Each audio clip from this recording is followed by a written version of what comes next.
섹스와 스테이크는 우리가 살아가는 라이프, 일생, 그러니까 삶의 굉장히 중요한 요소지요. 관계를 한다는 거. 예. 여기서 해야지. 예. 예. 그래서 관계를 한다는 거, 섹스죠. 그리고 먹는다는 거, 스테이크. 그 먹는다는 것과 관계를 한다는 것이 굉장히 붙어 있는 개념이에요. 그런데 안타깝게도 섹스 얘기는 굉장히 어려워하시죠. 아까 선생님께서 계속 민망하다고 하는데 어떻게 보면 민망할 일이 아닌데 민망하게 만든 이 사회가 좀 굉장히 문제다라는 어떤 입장에서 관계한다는 거, 또 먹는다는 거, 그런 욕망과 문화의 구조를 문제화하는 그런 연구소입니다. 어떻게 보면 오늘 말씀하시는 것과 굉장히 밀접하게 연관돼 있고요. 특히 스테이크는 아까 우리 선생님께서 동물은 인격이 없다라고 하셨지만 저희 입장은 동물도 종차별 반대하고 있기 때문에 나름 동물권, 동물의 어떠한 성질에 의한 그들도 다 생명이지요. 그런 의미에서 저희는 스테이크, 고기를 권하는 사회, 여자를 권하는 사회, 굉장히 문제적이다. 이런 의미에서 우리 한국 사회의 공격성을 중심으로 얘기되는 고기를 많이 먹고 섹스를 좀 과하게 권하는 이러한 사회의 전반적인 문제를 제기하는 연구소라는 거 먼저 밝힙니다. 제가 오늘 발제는 짧게 20분이고요. 아까 앞에서 굉장히 좋은 말씀 하셨기 때문에 저는 앞에서 하신 말씀은 그냥 아예 스킵하고 조금 강조할 것만 시간 맞춰서 진행을 하도록 하겠습니다. 성평등 교육이 왜 어렵다? 어려울 수밖에 없죠. 이건 아까도 말씀하셨지만 기존 사회와 이제까지 살아왔던 방식에 대한 어떻게 우리 선생님, 저도 포함 어른에게까지 삶의 방식에 대한 문제를 던지는 거예요. 그렇기 때문에 성교육, 성평등 교육은 물론 수학도 어렵지만 굉장히 저는 어렵다라고 생각을 합니다. 근데 이 어려운 여러 가지 지점에서 그래도 고군분투 정말 하시는데 저희가 암담한 현실을 계속 만나고 있습니다.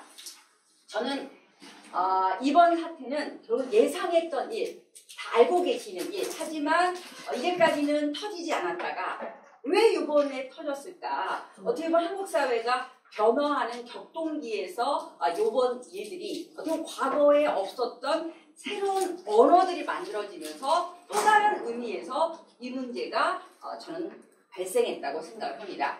저는 이쪽 판에서 굉장히 오랫동안 일했던 사람이에요. 제가 90년대 성폭력 예방교육을 가면 교장 선생님이 티타임을 이렇게 보통 하시면 굉장히 우려를 하시고 절대로 노골적으로 얘기하지 말아라. 그리고 제가 조금 강의한 얘기하면 어떤 교장 선생님은 참아시고 교육 못하고 교문을 나선 일도 있어요. 네, 내용이 너무 격하다. 그렇지만 지금 성폭력 예방교육은 기본으로 어떻게 보면 기본교육 4대 폭력 기본교육에 들어와 있는 한국 현실. 그쵸? 90년대는 그랬죠. 2000년대는 저는 있죠. 성희롱, 성폭력 어떻게 보면 소위 말하는 전문가인데 저도 역시 2000년대 성적 수치심을 줬다 해가지고 제가 성희롱 가해자로도 몰리기도 했어요. 하지만 그때만 해도 이런 언어가 조금 덜 해서 그런지 저를 고소고발을 하시지는 않았지요. 하지만 여전히 그 기관에서 제 문제 때문에 너무 고통스러웠다를 1년 있다가 얘기를 하면 그러니까 저도 가해자가 된 적도 있었다. 왜? 교육 내용이 굉장히 성적으로 불쾌했다는 겁니다. 앞에 앉아 계신 수녀님이 앉아 계시는데 그 당시에 유명했던 1심 재판의 승소, 그래서 신부님이 5아이 성추행 사건의 1심 결과를 가지고 제가 수업 예시를 들었는데 앞에 앉아 계신 수녀님이 신부님을 비하했다. 나는 너무 불편하다 해가지고 어쨌든 정말 쫓아나와서 저랑 같이 2시간 얘기해도 그게 분풀이가 안 풀리셨는지 그 기관에 어쨌든 제보한 사건이에요. 그렇지만 저도 몰랐죠. 그러더니 이제 그 이후 2010년 이후에는 성평등, 양성평등 관련해서 여러 가지 논의에서 요즘도 기승전 동성애.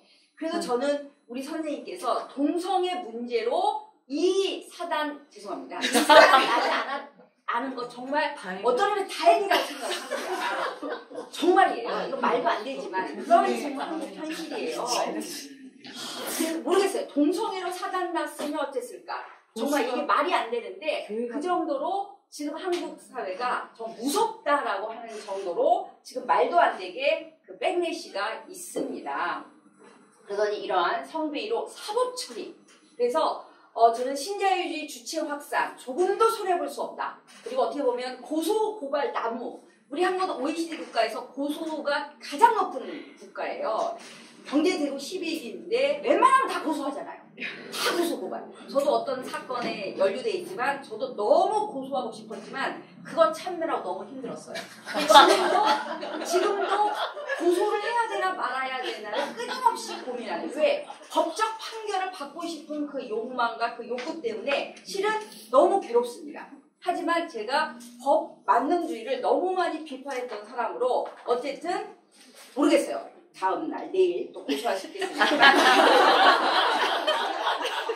그래서 이러한 법 만능주의, 그 다음에 매뉴얼한, 아까 굉장히 많이 말씀하셨죠. 매뉴얼화된 성범죄 처리 체계. 오늘 이 얘기하려면 너무 길어서 제가 오늘은 이 얘기를 생략할까 합니다. 매뉴얼이 얼마나 무서운가. 굉장히 기계적 어떤 적용이라고 하는 그 기계적 적용을 할 수밖에 없는 그 사이사이의 그 맥락들에 대한 얘기도 할 수 있다고 생각합니다. 그 다음에 아까 말씀하신 피해자 중심주의, 굉장히 탈맥락적, 그리고 성평등에 대한 우리 한국 사회 전반적인 공포, 반격 이런 것들이 지금 있는 상태에서 여전히 지금 이 순간에도 분명 성범죄는 기승을 부리고 있습니다. 그럴 때마다 행위자 처벌을 더 강화해야 한다.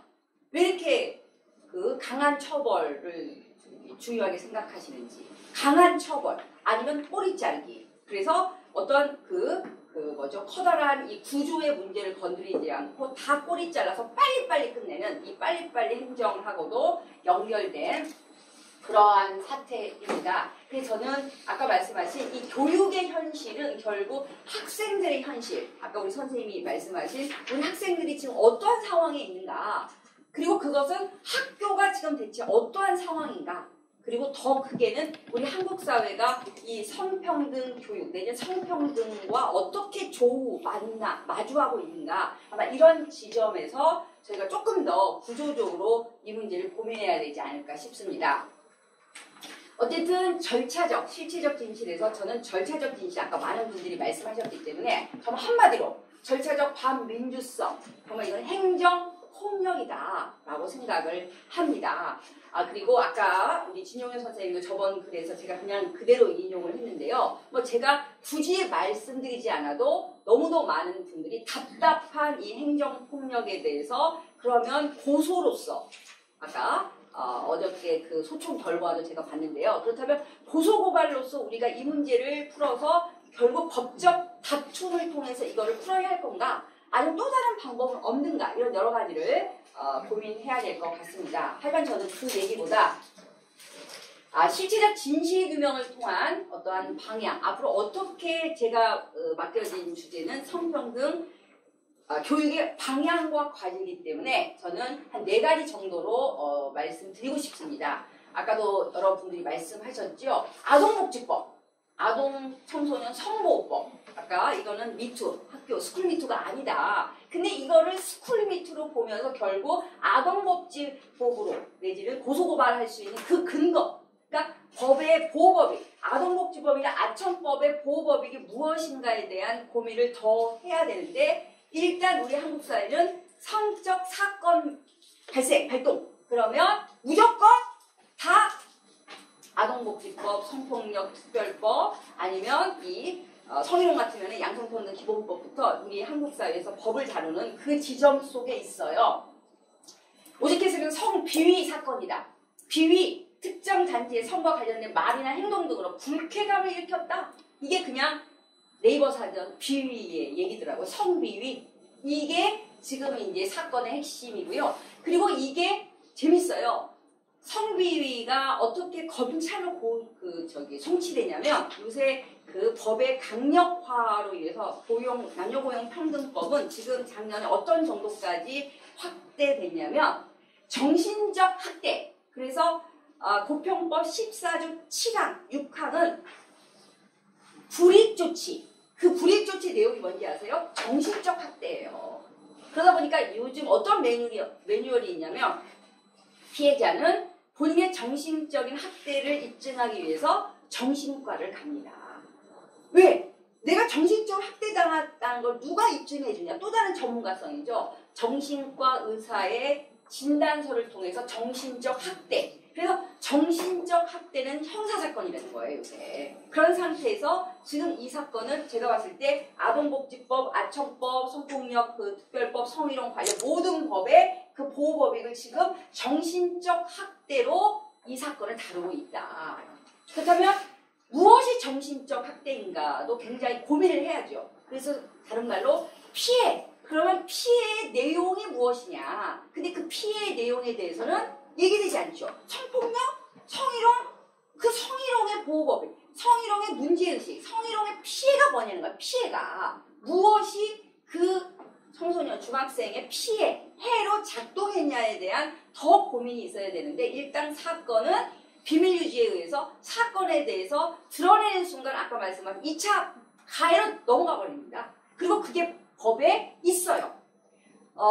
법에서 지금 얼마나 강력하게 작동하냐면 비밀유지 14조, 고평법 14조 6항은 비밀유지 조항이에요. 그래서 비밀유지, 조사 과정에서 일어난 여러 가지 내용을 말만 하면 그건 비밀유지 위반이에요. 이게 말이 됩니까? 그러니까 아까 말씀하신 대로 이 사건에 대해서 자세한 얘기를 하는 순간 법에 또 제재되니까 어떤 얘기도 하지 못하는 그 상황에 특히 이게 성비인지 뭔지다 보니까 성적 사건 말하지 못해 하는 순간 아까 말씀하셨죠? 뭐가 있구나. 그러니까 말 못하지. 그럼 다 연결되는 한국 사회 섹슈얼리티, 성에 대한 그 의미 수준과 이게 다 맞닿아 있다는 겁니다. 그렇기 때문에 이건 굉장히 고민을 해야 된다고 생각을 하고요. 피해자가 그럼 여기서 누구인가? 수업들은 학생이 1차 피해자로 모르겠어요. 이 피해자가 아니 학생이 피해자 아니 학부모가 피해자인지.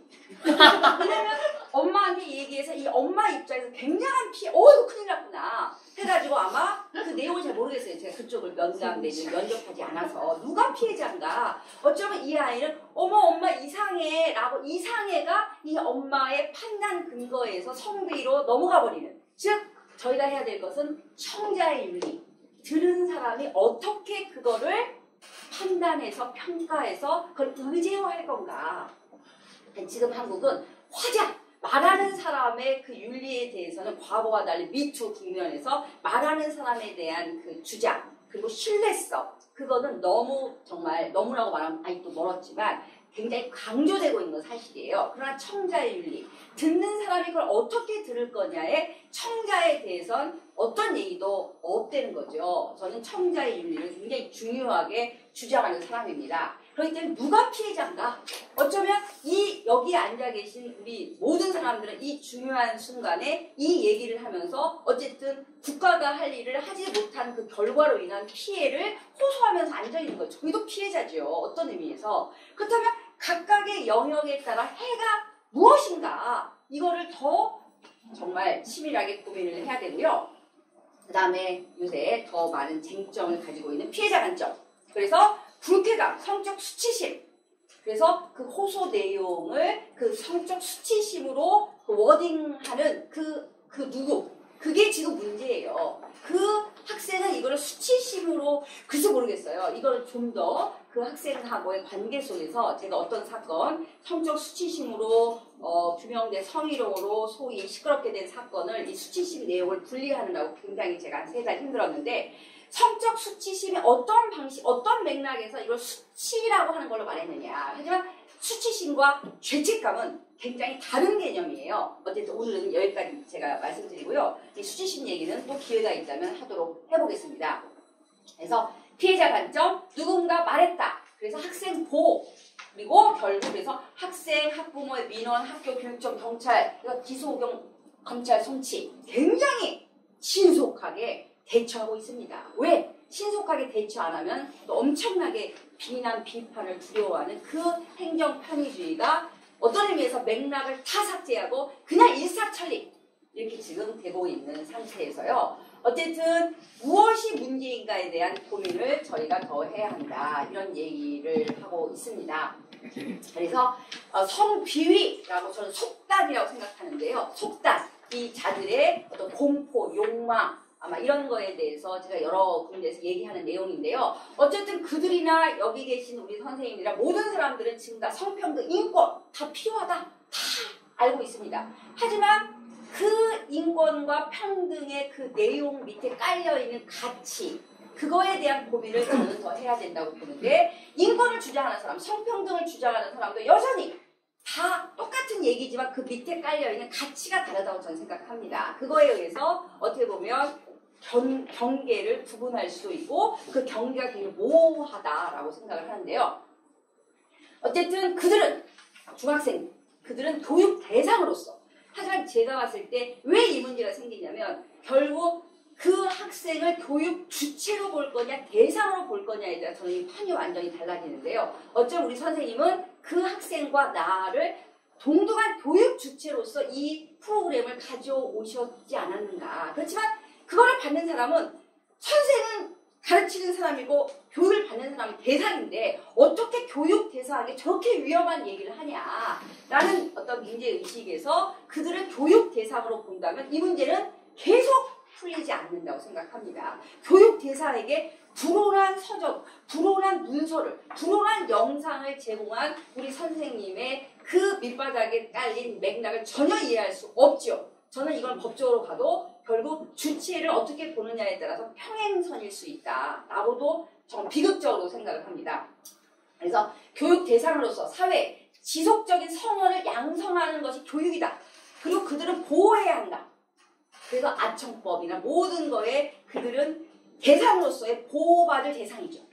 그런 의미에서 이 판은 정말 어떤 패러다임 시프팅을 하지 않으면 이 문제는 계속 생길 수 있고요. 어쨌든 이런 상태에서 글로벌 기준 너무 훌륭하죠. 그리고 다 요새는 여성 남성 차별, 통계로 나타나는 차별 현실 다 알고 있어요. 이거 문제다. 하지만 남성을 기준으로 여성 끌어올리는 게 무슨 평등이에요? 이 사회 자체가 문제인데.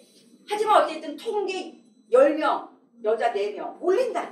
이건 굉장히 문제적이라고 저는 생각하고요. 그리고 그 밑에 깔려있는 여성, 출산 양육자로서 여성의 우대는 굉장히 문제적이죠. 하지만 여전히 여성은 출산자. 그래서 워라벨이니 출산율 저하라는 이 정책적 가치 밑에서 이 성평등 교육이 만들어질 때 저는 결국 괜찮은 사회를 위한 세대 이념의 전수 대상으로서 청소년, 수능적 조치에 보호받을 대상은 이 문제를 풀 수 없는 앞으로의 과제를 던진다. 그래서 건강, 안전, 그리고 미래 구성원 얼마나 중립적이고 훌륭한 말이에요. 하지만 이 말에 그 깔려있는 철학적 가치는 굉장히 불온할 수 있는 많은 것들을 가지고 있고요. 이 속에서의 굉장히 많은 교차되는 진실, 연령에 따라서 중학생이냐 고등학생이냐 대학생이냐 생식 가치를 어떻게 보냐 종교, 성별 굉장히 많은 가치들이 지금 충돌하는 지금 한국 사회다. 이런 얘기를 조금 더 하고 싶었습니다.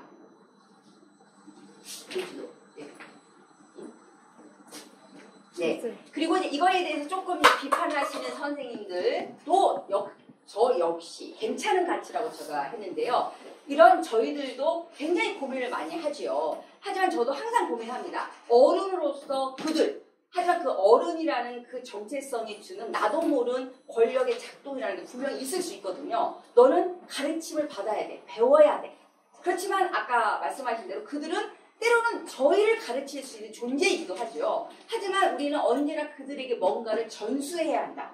라는 의미에서 세대 간의 가치, 차이 고민해야죠. 그리고 광주는 인권조례 4개 진행되는 학교, 교육청인데도 인권조례 있으면 뭐합니까? 지금 이러고 있는데. 근데 인권조례도 어느 학교 있어요. 교육청이 있어요. 그런 의미에서 인권조례를 제정하고, 그다음에 폭력 위험성 있는 불안, 그래서 형벌권 강화, 청소년 연령 감면 요새 굉장히 골치 아픈 여러 가지가 있죠. 그러나 저희는 성별 고정관념을 비판하지만 변화하는 성적 실천, 그 친구들의 성적 실천에 깜짝 놀래요. 왜? 우리는 그러지 않았는데 저렇게까지 해야 되나? 이런 여러 가지 갈등 관계가 있을 수 있다. 이런 의미에서 성적 주체성에 대한 배움 과정에 대한 고민을 조금 더 해야 되고요. 그리고 남성 중심적인 사회는 비판하나 이성의 중심적인, 연령 중심적인, 민족 중심적인, 학력 중심적인, 능력 중심적인 사회에 대한 주장으로서의 변화를 인지하나 이 체화되어 있는 우리 몸에 들어와 있는 이 기존 체계에 익숙한 우리 꼰대들, 그들이 우리를 꼰대라고 말하잖아요. 꼰대들이 우리가 얼마나 일상에 질문하며 살고 있는가, 우리는 과연 어떠한 사회를 상상하는가 지점에서 봐야 한다. 그래서 아까 우리 전 선생님이 10대에 대한 얘기 많이 하셨기 때문에 넘어갑니다. 어쨌든 그들은 저희와 다른 세계에 살고 있어요. 다른 세계.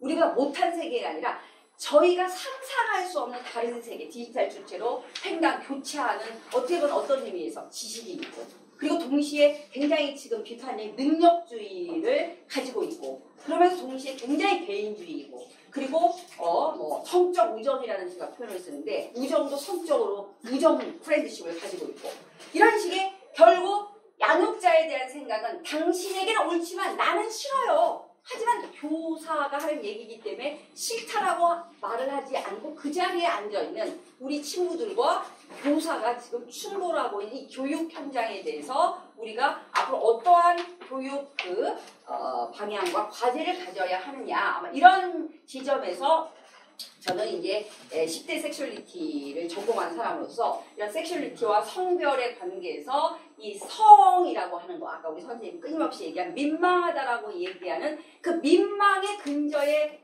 그 뭐라죠? 깔려있는 권력, 결국 성교육, 성평등 교육의 핵심은요, 여성과 남성의 현실을 보여주는 것만큼 중요한 것은 그 현실이 작동하는 이 권력에 대한 감수성을 아이의 연령에 맞게 이 권력에 대한 감수성을 알려주는 거죠. 그리고 굉장히 관습적인 이 사회에 그 몸에 붙어있는 이 관성을 어떤 방식으로 뚫고 나갈 수 있을는지, 그러면서 동시에 그들이 협상하는 주체, 정말 저항도 하고 어느 날은 꿀밤 주고 싶은, 하지만 그들이 우리에게 가르쳐주는 그 무엇 속에서 저희가 끊임없이 교차하는 그 관계성에 대해서 우리 어른들은 얼마나 고민을 더 하느냐, 이런 의미에서 이 10대에 대한 얘기를 저희는 더 많이 풀어야 한다. 그러니까 그들의 눈높이에서 어떤 의미에서 여러 가지 교육 자료라든가 이런 거를 가지고 가야 한다, 이런 얘기입니다.